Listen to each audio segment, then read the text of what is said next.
Fair and the world famous old building just right in front of you. Daming tao dito, tapos marami kayo from different nationality worldwide. Visitors here. Here in the American Square. And look at the buildings spectacular.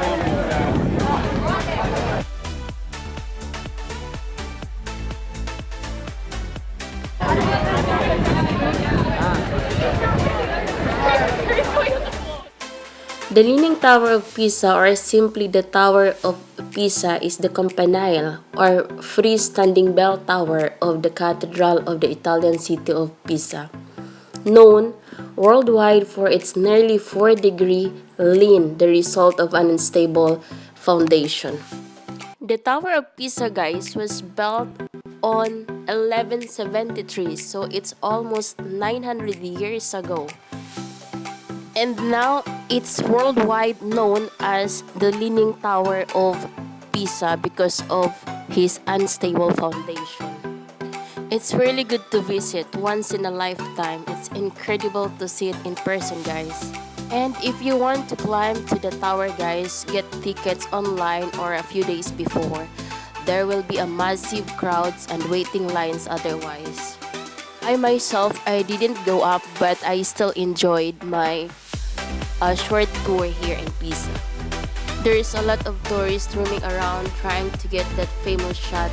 As you can see, guys, around the area, there is a lot of people coming from worldwide just to see the Pisa Tower, the Leaning Pisa Tower. So it's incredible architectures that you can only find here in Italy, Florence region of Tuscany. So guys, if you're planning to visit here in Italy, so you have to make sure to come here in Pisa so that you will experience the beauty of the Pisa Tower. Yeah, just there.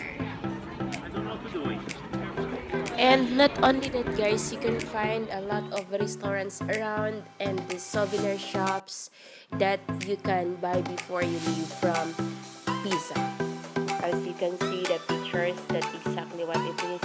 And thank you guys for watching, and please don't forget to give me a likes and subscribe to my channel and hit the bell notification. Thank you and enjoy. Ang daming tao talaga dito. So galing ng iba't ibang bansa pumupunta dito sa tower na to. Maraming turista. So kung nandito ka sa Italy or you're planning to come and visit here, then hindi mo dapat ito palalampasin kasi magsisisi ka pagka hindi ka pumunta dito.